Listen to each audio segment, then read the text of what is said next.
看一下今天作业，这个手臂呢，基本的结构还不错，就是形上有一些需要注意的问题。上臂稍微有点太宽了。咱们看一下尖三角肌的这条边，这条边的基本形状呢是没什么太大问题的。然后看照片，从这里下来之后呢，从这个位置出来的这条线，也就是说，这个尖三角肌应该这样过来。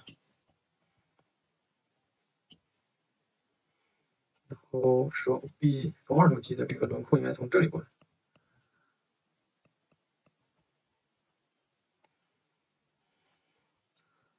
这里呢是弓桡部，上面这块呢是弓桡肌，弓桡肌在这个位置它是有折痕的，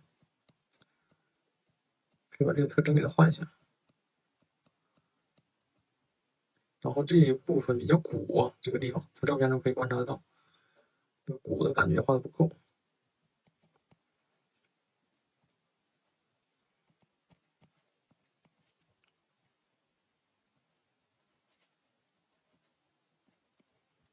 这些都还好。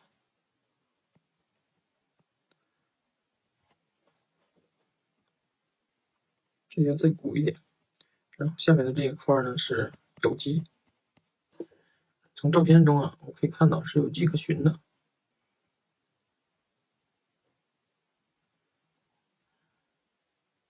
然后尖三角肌，我们看到照片，在它起点的这个位置，它不是平的，这块有一个鼓出来的，然后这里有一块鼓出来的，中间有个小的，在它们之间呢有这种凹进去的造型。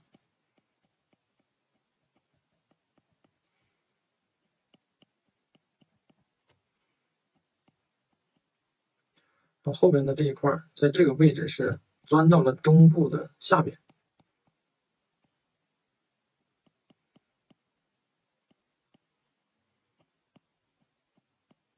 这边是肌腱，肌腱呢是肌肉与骨骼连接的地方。你看这个造型可以根据这个照片真实的人体呢去观察一下，把它画出来。然后手部的形状，上面这条边是往下走的，然后整个手背偏长，这个角度看上去。看一下今天的作业，有所改观，照之前的作业画的好了很多。然后这个尖三角肌的形状还需要再多观察一下。你看这个尖三角肌，从照片中概括的话，它是大概是这样的一个形状。然后你这个的呢，就上面有点平，有点短，这是一个问题。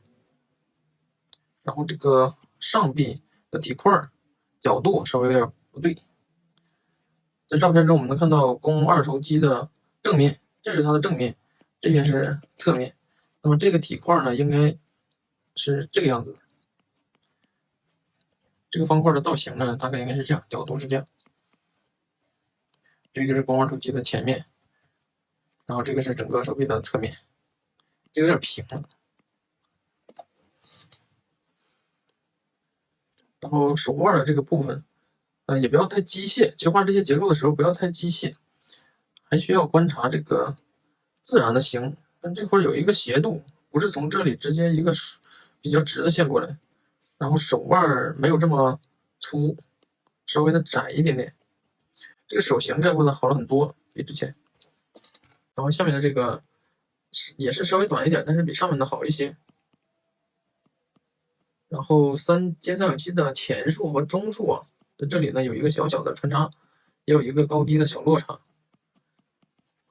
在这里能观察得到照片上。这是尖三角肌的形状。然后它的肱三头肌这个位置画长了，看照片上这个地方只能看到这么短。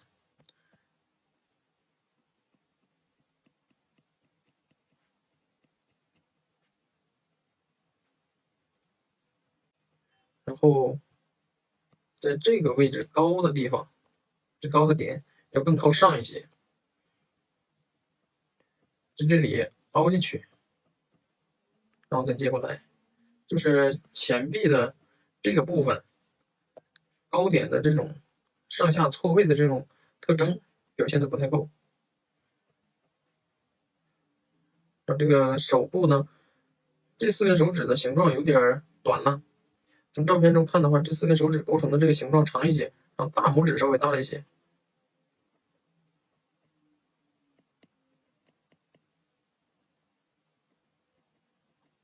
它的这个手的形状大概应该是这样。